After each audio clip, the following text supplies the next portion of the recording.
تو اللہ کے گلوریس نام سے شروع کرتے ہیں.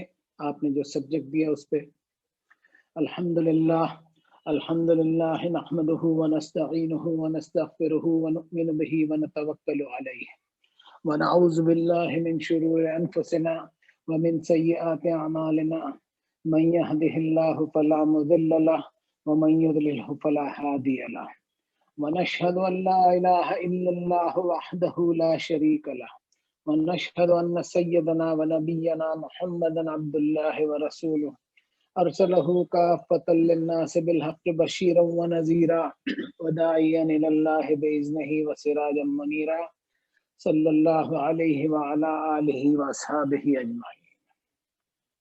اللہ کی حمد و ثنا، اس کی تعریف اور توصیف بیان کرتا ہوں کہ وہ ایک اکیلا مالک اس کائنات کا، اسی کی ملکیت میں ہے یہ آسمان اور زمین. میں گواہی دوں کہ کوئی اس کا پارٹنر نہیں، کوئی اس کا شریک نہیں.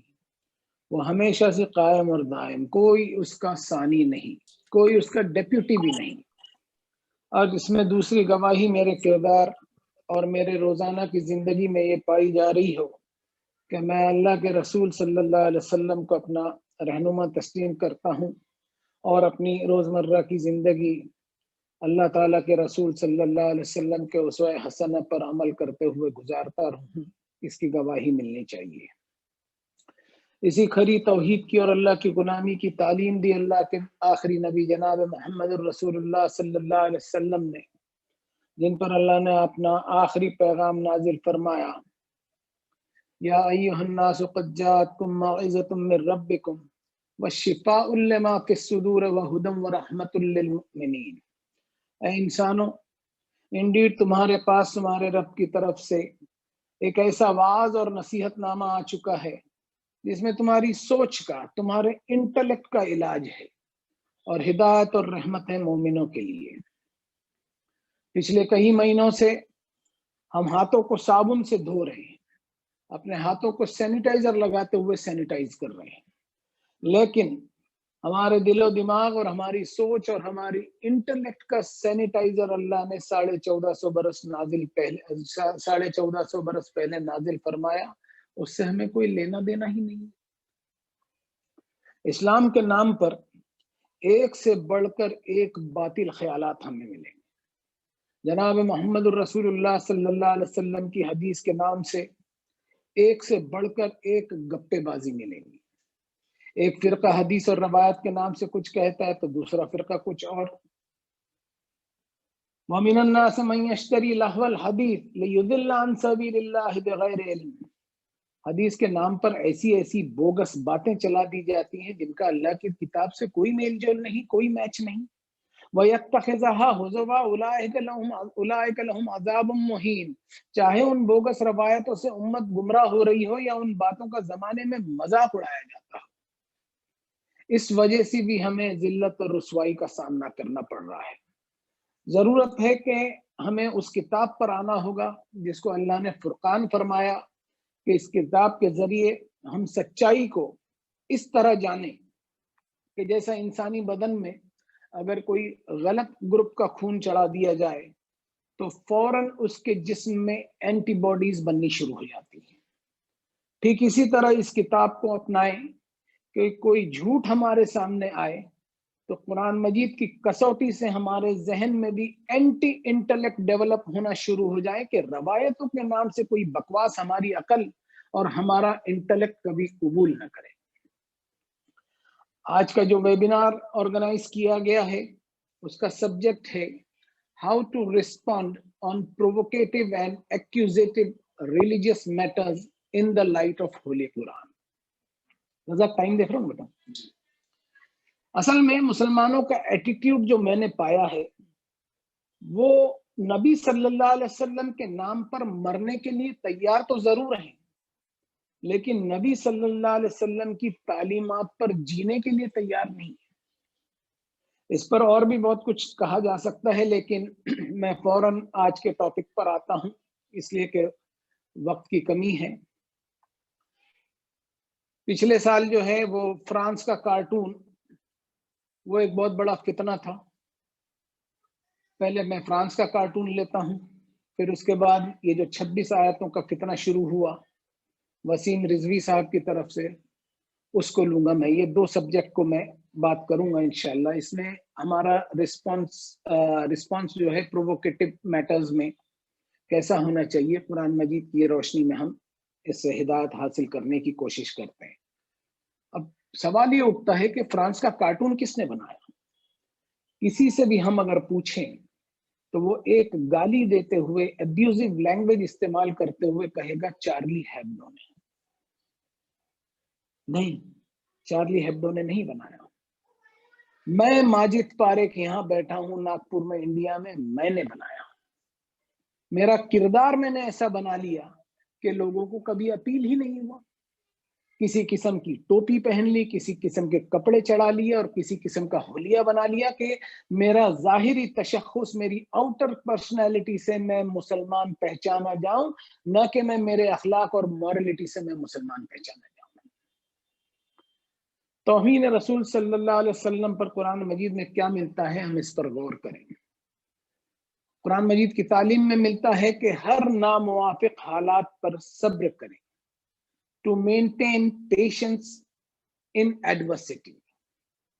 According to قرآن، ہم اس صبر پر سیریسلی غور کریں گے تو ہمیں محمد صلی اللہ علیہ وسلم کی سیرت دکھائی دے گی جو ہم سے چھوٹ گئی ہے. کمزوری کے احساس کو دل میں اگر لیتے ہوئے صبر کیا جائے تو ریونج، ریٹریبیوشن، پرتیشود اور بدلے کی بھاونا جنم لیتی ہے اور انسان انتقام لینے کے موڈ میں داخل ہو جاتا ہے جو اس کی عقل اور اس کی لاجک کو جذباتیت کا روپ دے دیتی ہے. اور جذبات جب عقل پر حاوی ہو جائیں تو انسان حقیقت پسندی سے دور ہو جاتا ہے. اور اس صورت میں انسان انتظار میں ہی ہوتا ہے کہ کب اس کا بس چلے، کب اس کو پاور ملے تو وہ بدلہ لے کر اپنا حساب کتاب چکتا کر لے، چاہے کتنی ہی اسے بے انصافیاں کرنی پڑے، کتنا ہی خون خرابہ ہو، کتنا ہی فساد فی الارض ہو. اس تعلق سے میں آپ لوگوں کو اس سورت شریفہ پر لے چلتا ہوں جس کا نام سورہ محمد صلی اللہ علیہ وسلم ہے، جن کی سیرت پر ہم چلنے کے دعوے کرتے تھکتے نہیں ہیں. فرمایا فَهَلْ عَصَيْتُمْ إِن تَوَلَّيْتُمْ أَن تُفْسِدُوا فِي الْأَرْضِ وَتُقَطِّعُوا أَرْحَامَكُمْ. مسلمانوں، اگر تمہیں پاور دے دیا جائے، اقتدار تمہیں مل جائے تو کیا یہ ممکن نہیں کہ تم زمین میں ادھم اور فساد برپا کرو اور ایک دوسرے کی گردنیں مارتے پھرو؟ اس کا مطلب یہ ہے کہ تمہاری سیرت، تمہارا کردار ایسا ہے جس میں کوئی اخلاص اور وفاداری نہیں ہے کہ تم جس نبی کی اتباع کے دعوے دار بنے پھرتے ہو اس نبی کی خاطر کوئی صبر کرنے کے لیے تیار ہی نہیں ہے. آج جس بد اخلاقی کی حالت میں اگر تمہیں اقتدار دے بھی دیا جائے اور دنیا کے معاملات کی باغ ڈور تمہارے ہاتھ میں دے دی جائے تو تم سے کیا امید کی جا سکتی ہے سوائے اس کے کہ تم بھی زمین میں فساد برپا کرو اور انسانی رشتوں کی پامالی کرو، ہیومن ریلیشن شپ کو کاٹتے پھرو. So to my understanding, صبر یعنی پیشنس اگر ون سائیڈڈلی کیا جائے تو انسان کو محاسبہ اور سیلف انٹروسپیکشن اور آتم نریکشن کی تعلیم دے گا. اس کے شعور کو، اس کے سینسز کو کھونے نہیں دے گا. اس انٹروسپیکشن سے اس کا شعور پکارے گا کہ یہ سچویشن کیوں آئی، اور اس طرح اس سچویشن میں وہ اپنی عزت اور وقار کو حاصل کرنے کے لیے وہ جد و جہد کرے گا. اگریشن اور جاہریت اور ہنساتمک رویے کو اللہ نے منع فرمایا. وَقَاتِلُوا فِي سَبِيلِ اللَّهِ الَّذِينَ يُقَاتِلُونَكُمْ وَلَا تَعْتَدُوا إِنَّ اللَّهَ لَا يُحِبُّ الْمُعْتَدِينَ. کہ جنگ بھی تمہاری اگر ہو تو اقدامی جنگ نہ ہو بلکہ ڈیفینسو جنگ ہو، اور ان لوگوں سے ہی جنگ ہو جو تم سے جنگ کرتے ہیں. اور یاد رکھنا جنگ کے حالات میں بھی تمہیں ایگریشن بالکل نہیں کرنا ہے. اللہ ایگریسرز کو اور حد سے گزرنے والوں کو بالکل پسند نہیں کرتا. نبی صلی اللہ علیہ وسلم کی زندگی جو قرآن مجید میں بتائی گئی ہے کہ بالکل تنہا اور بے بس تھے، جو انسلٹنگ اور توہین آمیز باتیں انہیں فیس کرنی پڑی، اس کو انہوں نے صبر، عفو اور درگزر اور پرسیویرنس اینڈ فورٹیٹیوڈ کو اپناتے ہوئے برداشت کی، جو انسان کی زندگی کے سفر کے ہر حالات میں رہنمائی کرتا ہے. کچھ آیتیں میں یہاں پیش کرتا ہوں جن سے ہمیں ہدایت ملے گی کہ بلاسفیمی اور توہین رسالت کا جواب کس طرح دیا جائے۔ فرمایا وَلَا تَسْتَوِي الْحَسَنَةُ وَلَا السَّيِّئَةُ، اچھائی اور برائی، نیگیٹو اینڈ پازیٹو کبھی برابر نہیں ہو سکتے۔ ادفع باللتی ہی احسن، لہذا برائی کو اچھائی سے ہی ٹالا جا سکتا ہے۔ فَإِذَا الَّذِي بَيْنَكَ وَبَيْنَهُ عَدَاوَةٌ كَأَنَّهُ وَلِيٌّ حَمِيمٌ، اور یہ راستہ اگر اپنایا جائے تو بڑی سے بڑی دشمنی بھی گہری دوستی میں تبدیل ہو سکتی ہے۔ اور اس کے لیے وَمَا يُلَقَّاهَا إِلَّا الَّذِينَ صَبَرُوا وَمَا يُلَقَّاهَا إِلَّا ذُو حَظٍّ عَظِيمٍ، ایسے بلند اخلاق ہونے چاہیے جس میں حوصلہ ہو، صبر ہو، پیشنس ہو، فوربیئرنس ہو۔ پھر ایک آیت اور پیش کروں گا کہ یا ایھا الذین آمنوا لا تقولوا راعنا وقولوا انظرنا واسمعوا وللکافرین عذاب علیم۔ اس آیت میں مومنوں کو ہدایت دی گئی ہے کہ محمد صلی اللہ علیہ وسلم کی محفل میں کچھ لوگ ایسے بھی ہیں جو اپنی زبانوں کو گھماتے ہوئے، ٹنگ ٹوسٹنگ کرتے ہوئے ڈبل میننگ والے الفاظ کہیں گے کہ ان کی شان میں گستاخی ہو۔ ایمان والو، تمہیں اس کو بھی اگنور کرتے ہوئے اپنا راستہ اس طرح بدلنا ہے کہ وہ لفظ جس کو ٹوسٹ کرتے ہوئے وہ محفل کا ڈیکورم بگاڑتے ہیں، اس لفظ کی جگہ کوئی آلٹرنیٹ ورڈ یا کوئی متبادل لفظ استعمال کرو جس کا دوسرا معنی نہ نکالا جا سکے۔ یعنی کہ اپنی راہ بدلو، اپنی روش چینج کرو۔ کیا آج ہم اپنا راستہ بدلنے کو تیار ہیں؟ اس پر کبھی ہم نے سوچا ہے؟ رسول اللہ صلی اللہ علیہ وسلم کی سیرت کو ہم بغیر قرآن کے پہچان ہی نہیں سکتے۔ خود ہمارے اسلامک لٹریچرز میں آپ تلاش کر لیں کہ رسول اللہ صلی اللہ علیہ وسلم کے تعلق سے کتنی توہین آمیز باتیں لکھی ہوئی ہیں۔ اس پر ایک لکھنے والے نے یہاں تک لکھ دیا کہ جب جب اسلام کو بدنام کرنے کے لیے قلم اٹھائی گئی، اس کی سیاہی خود ہماری ہی کتابوں سے اٹھائی گئی۔ آئی ریپیٹ، جب جب اسلام کو بدنام کرنے کے لیے قلم اٹھائی گئی، اس کی سیاہی خود ہماری ہی کتابوں سے اٹھائی گئی ہے۔ میں نے بھی ایک کتاب دیکھی، میں خدا کی قسم کھا کر کہتا ہوں کہ اس کے 8-10 پیجز ہی پڑھ پایا۔ میری ہمت نہیں ہوئی کہ میں آگے پڑھوں، اور میرے دل نے کہا کہ غیر مسلم تو بعد میں، سب سے پہلے بلاسفیمر اور توہین رسول کرنے والے خود ہم مسلمان ہیں۔ توہین رسول صلی اللہ علیہ وسلم پر اپنی بات کو میں ان آیتوں پر کنکلوڈ کرتا ہوں جو اس بلاسفیمی کے ریسپانس پر فائنل نیل ان دا کافن لگاتی ہے۔ فرمایا انا کفیناک المستہزئین، اے نبی صلی اللہ علیہ وسلم، آپ کا مذاق اڑانے والوں کے لیے ہم کافی ہیں۔ الذین یجعلون مع اللہ الہا آخر فسوف یعلمون، یہ لوگ اللہ کے ساتھ ساتھ پیرلل گاڈز کا تصور کیے بیٹھے ہیں، ضرور وہ اپنا انجام جان جائیں گے۔ اور وَلَقَدْ نَعْلَمُ أَنَّكَ يَضِيقُ صَدْرُكَ مِمَّا يَقُولُونَ، اور انڈیڈ ہم خوب جانتے ہیں کہ آپ کو کس قدر برداشت کرنا پڑتا ہے۔ ان کی طرف سے انڈیگنیٹی اور ال ٹریٹمنٹ سے آپ اپنے دل میں جو تنگی محسوس کرتے ہیں، آپ اپسیٹ ہوتے ہیں، آپ کرتے ہیں، ہمیں خوب پتا ہے، ہمیں خوب پتا ہے کہ یہ لوگ آپ کی عزت نفس اور آپ کی سیلف ریسپیکٹ کو ٹھیس پہنچاتے ہیں۔ تو اے نبی صلی اللہ علیہ وسلم، فسبح بحمد ربک وکن من الساجدین وعبد ربک حتی یأتیک الیقین، آپ اپنے رب کی حمد و ثنا بیان کیجئے اور اللہ کے سامنے سجدہ ریز ہو جائیں اور اللہ کا تقرب اور اس کی نیئرنس کو حاصل کرتے رہیے، اور اپنے آپ کو اللہ کی غلامی میں سپرد کر دیجئے یہاں تک کہ قیامت کا وہ یقینی دن آ جائے۔ سنت رسول صلی اللہ علیہ وسلم کے دعوے کرتے ہم تھکتے نہیں ہیں۔ محمد صلی اللہ علیہ وسلم کی سنت کو ہم قرآن مجید میں تلاش کریں۔ کیا یہ سنت نہیں ہے کہ جب جب ان پر توہین آمیز باتیں کہی گئی تو محمد صلی اللہ علیہ وسلم اللہ کی بارگاہ میں سجدہ ریز ہوئے؟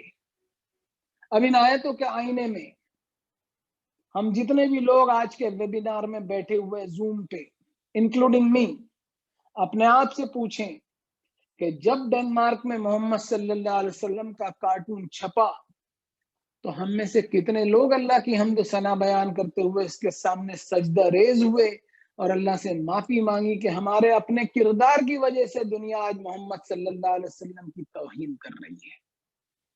اگر یہ نہیں کیے ہوں تو محمد صلی اللہ علیہ وسلم کی سنت پر چلنے کے دعوے ہمارے سارے کے سارے کھوکھلے ہیں۔ اللہ سے دعا ہے کہ ہمیں توفیق دے کہ ہم کتاب ہدایت کی طرف لوٹیں اور اپنے آپ کا محاسبہ کرتے ہوئے توبہ کریں اور اپنی اصلاح کرتے چلے جائیں۔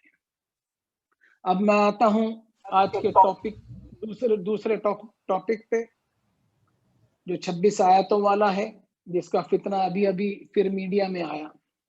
اصل میں یہ فتنہ آج کا نہیں ہے، بلکہ اگر آپ انٹرنیٹ پر دیکھیں تو سن 1986 میں یہ فتنہ اٹھایا گیا تھا۔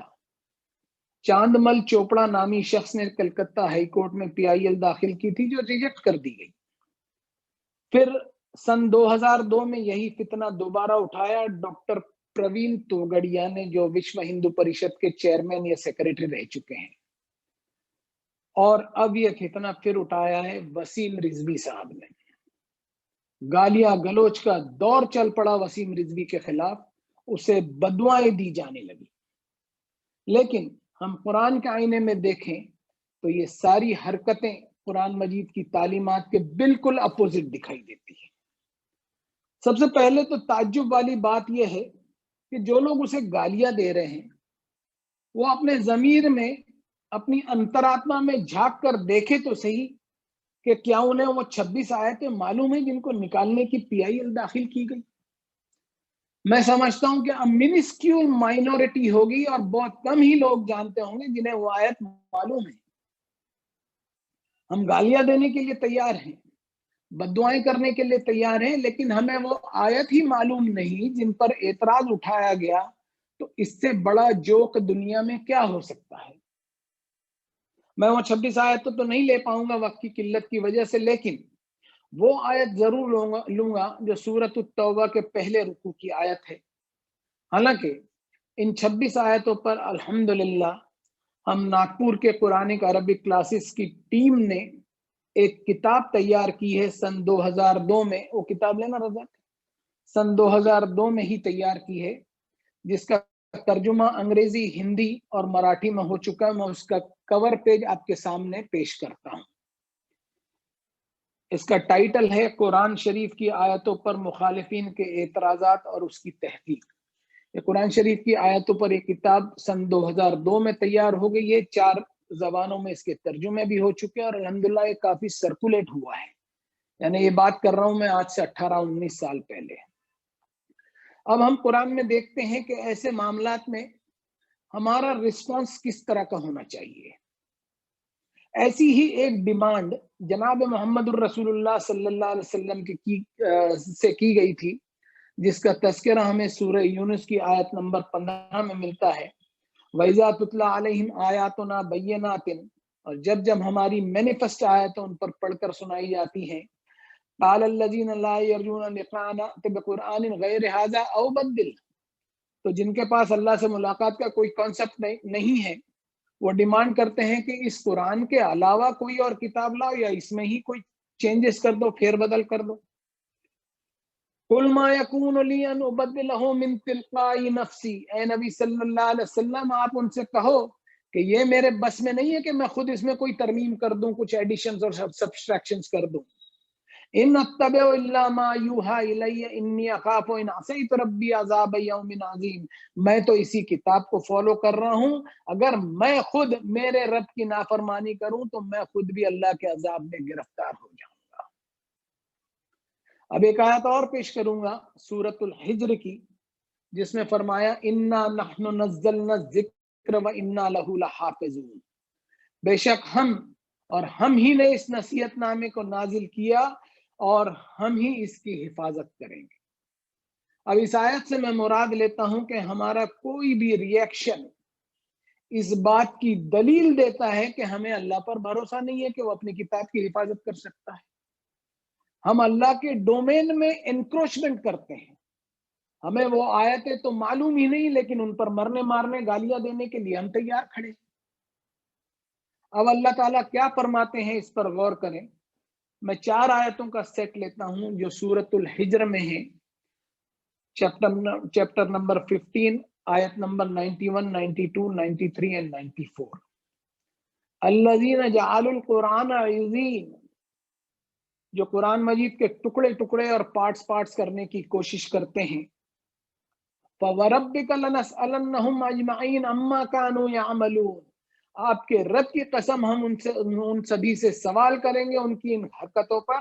تو اے نبی صلی اللہ علیہ وسلم، آپ کو کوئی ایکشن نہیں لینا ہے، بس آپ فَاصْدَعْ بِمَا تُؤْمَرْ وَأَعْرِضْ عَنِ الْمُشْرِكِينَ، بس آپ وہ کام کرتے چلے جائیے جو آپ کو حکم دیا جا رہا ہے، اور ایسے مشرکین سے اعراض کرتے رہیں، ان کو اگنور کرتے چلے جائیں۔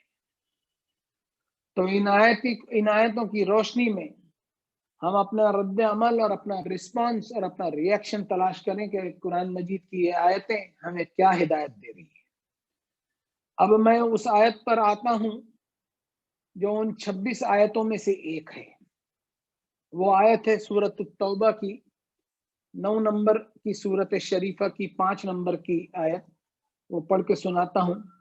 فَإِذَا انْسَلَخَ الْأَشْهُرُ الْحُرُمُ فَاقْتُلُوا الْمُشْرِكِينَ حَيْثُ وَجَدتُّمُوهُمْ وَخُذُوهُمْ وَاحْصُرُوهُمْ وَاقْعُدُوا لَهُمْ كُلَّ مَرْصَدٍ فَإِنْ تَابُوا وَأَقَامُوا الصَّلَاةَ وَآتَوُا الزَّكَاةَ فَخَلُّوا سَبِيلَهُمْ إِنَّ اللَّهَ غَفُورٌ رَحِيمٌ۔ جب حرمت والے مہینے گزر جائیں تو مشرکوں کو جہاں پاؤ قتل کرو اور پکڑ لو اور گھیر لو، ہر گھات کی جگہ پر ان کی طاق میں بیٹھے رہو، پھر اگر وہ توبہ کر لیں اور نماز قائم کریں اور زکوٰۃ دینے لگیں تو ان کی راہ چھوڑ دو، بے شک اللہ بخشنے والا مہربان ہے۔ اب اس آیت کو، اس پہ بہت بڑا آبجیکشن ہوا، اور میں سمجھتا ہوں کہ یہ 26 آیتوں میں سب سے مین آیت یہی تھی جس پر مخالفین کو اعتراض تھا۔ اس آیت کو ہم اگر آئسولیشن میں اور صرف اس آیت کو اکیلے سمجھنے کی کوشش کریں گے تو بات ہمیں مکمل طور پر سمجھ نہیں آئے گی۔ یہ کون مشرک ہے جن کو قتل کرنے کا حکم دے رہا ہے اللہ تعالیٰ؟ اور اللہ تعالیٰ مشرکین کو قتل کرنے کا کیوں حکم دیں گے جبکہ اللہ تعالیٰ خود فرما رہے ہیں کہ وَلَوْ شَاءَ اللَّهُ مَا أَشْرَكُوا وَمَا جَعَلْنَاكَ عَلَيْهِمْ حَفِيظًا وَمَا أَنْتَ عَلَيْهِمْ بِوَكِيلٍ، اگر اللہ نہ چاہتا تو وہ شرک نہیں کرتے۔ اور اے نبی صلی اللہ علیہ وسلم، ہم نے آپ کو ان پر کوئی داروغہ نہیں بنایا اور نہ ہی آپ ان کے کوئی وکیل ہیں۔ You are not at all responsible for their conduct۔ جب اللہ تعالیٰ نے شرک کرنے کی آزادی دی ہے تو پھر قتل کرنے کا حکم کیوں دیا جا رہا ہے، ہم اس پر غور کرتے ہیں۔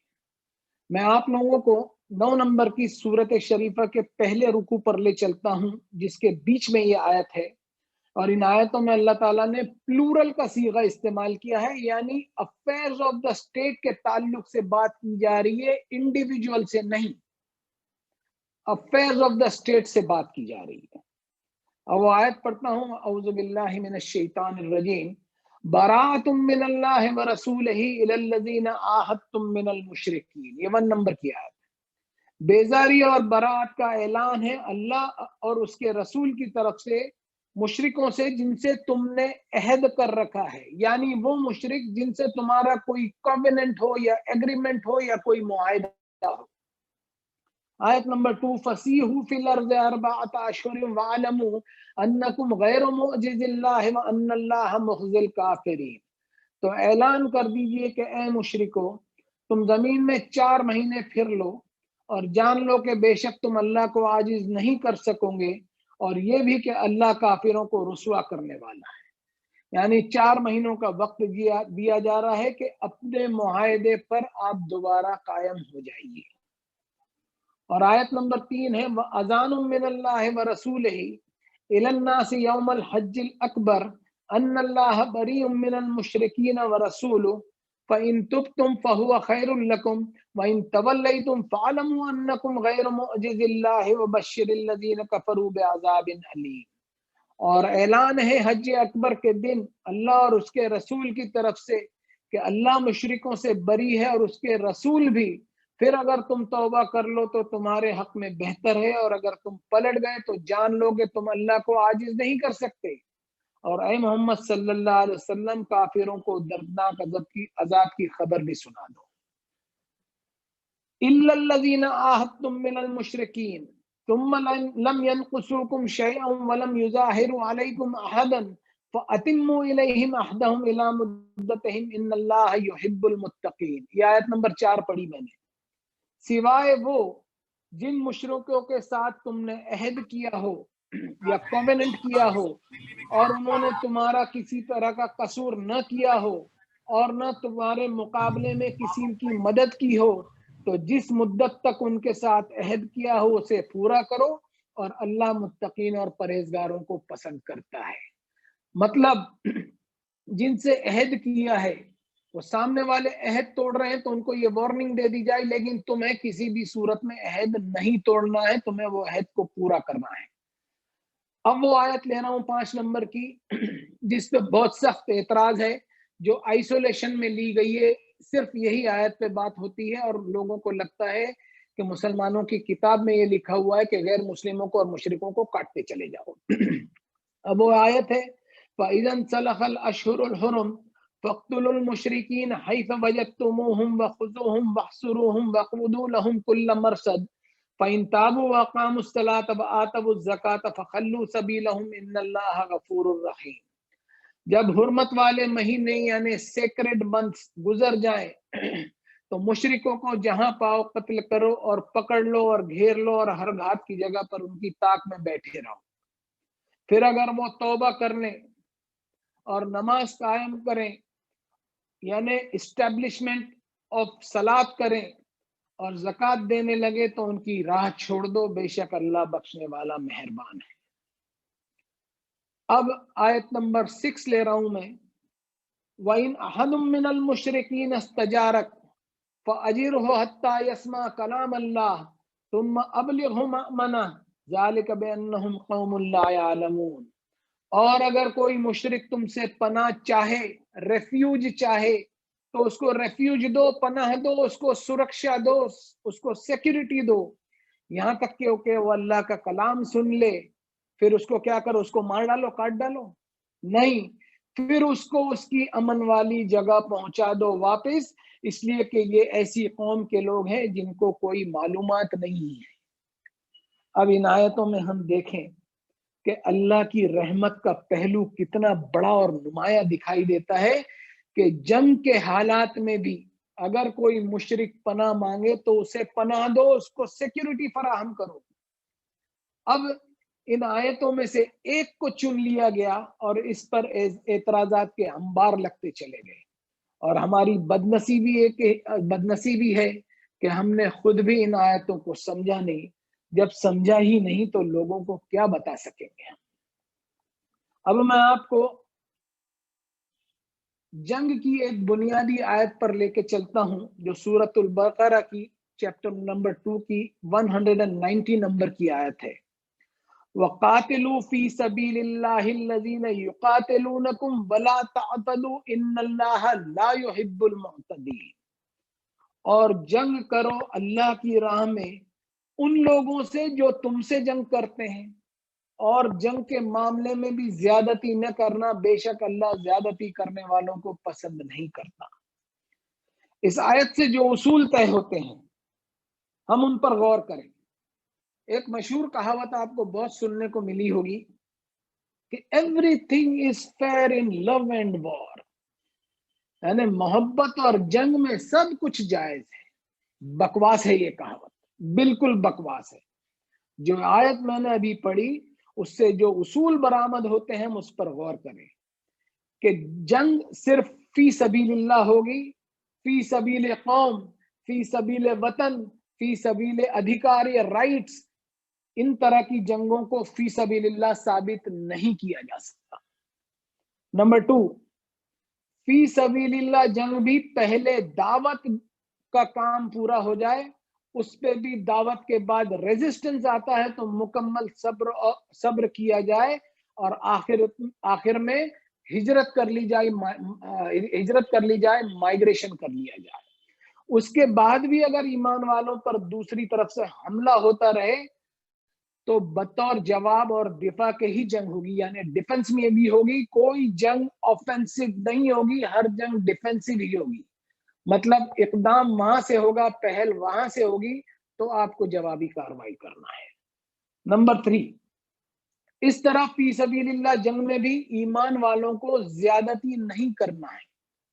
جنگی معاملات میں دنیا سمجھتی ہے کہ جنگ میں سب کچھ جائز ہوا کرتا ہے، لیکن حیرت انگیز بات ہے کہ قرآن میں جنگ بھی زیادتی کر کے لیے منع کرتا ہے، اس لیے کہ جنگ کرنے والے اور اس کا جواب دینے والے دونوں ہی ایک ہی خالق کی مخلوق ہے، ایک ہی کریٹر کی کریشن ہے۔ کسی کو کسی پر زیادتی کی کوئی اجازت نہیں دی گئی ہے۔ مختلف مسائل اور مطالبات کے لیے جگہ جگہ جنگ ہوا کرتی ہیں، اور اسے جہاد فی سبیل اللہ کا نام دیا جاتا ہے۔ جہاد فی سبیل وطن یا فی سبیل قوم یا فی سبیل حقوق یا فی سبیل مطالبات کا قرآن شریف میں کوئی تذکرہ نہیں ملتا، اور جہاد فی سبیل اللہ بھی ان سے کرنا جنہوں نے جنگ کی آگ بھڑکائی ہو۔ گویا کہ جہاد فی سبیل اللہ بھی جواباً اور دفاعی ہو۔ اگلا پوائنٹ یہ ہے کہ بغیر اعلان کے جنگ نہ کی جائے۔ پھر ایک اصول برآمد ہوتا ہے، جنگ صرف ان سے کی جائے جو میدان جنگ میں مقابلے پر آئے ہیں۔ دشمن کے قوم کے بچوں، بوڑھوں، مذہبی عالموں، عورتوں اور ان جوانوں پر بھی ہاتھ نہیں اٹھایا جائے گا جو جنگ میں عملاً شریک نہیں ہیں۔ پھر اگلا اصول برآمد ہوتا ہے، دشمنوں کا کوئی کنواں خراب نہیں کیا جائے گا، کوئی پبلک یوٹیلیٹی پلیس کو ڈیمیج نہیں کیا جائے گا، دشمنوں کا کوئی سائے دار درخت بھی نہیں کاٹا جائے گا۔ پھر ایک اصول برآمد ہوتا ہے، تو جو شخص ہتھیار ڈال دے اسے نہ تو قتل کیا جائے اور نہ ہی اسے کوئی چوٹ پہنچائی جائے، کوئی زخم پہنچایا جائے۔ پھر جنگی قیدیوں کے ساتھ انسانی سلوک کیا جائے، انہیں آزاد کرنے میں خواہ کا کوئی وقت ضائع نہ کیا جائے۔ یہ سارے اصول برآمد ہوتے ہیں ان آیتوں کے۔ سورہ توبہ کی جو میں نے 5-6 آیتیں میں نے پڑھی ہیں پہلے رکوع کی، ان ساری آیتوں کے آپ دوبارہ ہوم ورک کے طور پر اس کو غور کریں اور سوچیں کہ ان آیتوں میں اللہ تعالیٰ کی رحمت کے پہلو کتنے نظر آ رہے ہیں۔ ہم پیدائشی طور پر کسی مسلم خاندان میں پیدا ہو کر اپنے آپ کو مسلم مان کر ساری دنیا کو ہم نے کافر مان لیا۔ سنتوں پر عمل کے بہت دعوے کیا کرتے ہیں، لیکن ہم میں سے بہت سارے لوگوں کو یہ نہیں معلوم کہ رمضان کے مبارک مہینے کا چاند دیکھنے پر رسول اللہ صلی اللہ علیہ وسلم کی کیا سنت تھی۔ ابھی آنے والے ہیں رمضان المبارک کا چاند دیکھتے ہوئے انہوں نے اپنے رب سے کیا دعا کی، یہ ہمیں معلوم ہونا چاہیے کہ انہوں نے یہ دعا کی کہ یا اللہ اس مہینے کو ہمارے لیے پیس اینڈ سبمیشن والا، فرما برداری اور امن شانتی والا بنا دیجیے۔ رسول اللہ صلی اللہ علیہ وسلم کی یہ دعا جو حدیث شریف میں آئی ہے، یہ مومنوں کا اللہ سے ایک وعدہ ہے کہ صرف یہ مہینہ ہی نہیں بلکہ ان کی ساری زندگی امن و شانتی والی اور فرما برداری والی ہوگی۔ ان کی زندگی میں کوئی مار دھاڑ یا قتل و غارت گیری نہیں ہوگی، ان کی زندگی میں انسانی جان کا احترام اور ادب ہوگا۔ لیکن افسوس کی بات ہے کہ ہم نے بطور امت محمد اس بات کی ہم نے قسم کھا لی ہے، ہم نے ٹھان لی ہے کہ جہاں ہم رہیں گے وہاں امن نہیں رہے گا۔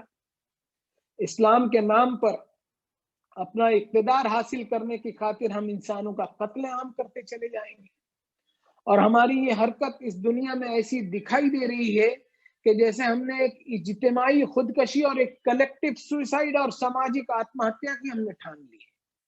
ساری دنیا ہمارا یہ تماشا دیکھ رہی ہے کہ یہ وہ قوم ہے جو ایک دوسرے کو سلام تو کرتی ہے، ایک دوسرے سے امن و امان کا وعدہ تو کرتی ہے، اور یہی وہ قوم ہے کہ جس کے اندر اسلام کے نام پر سب سے زیادہ بدامنی اور خون خرابہ ہے۔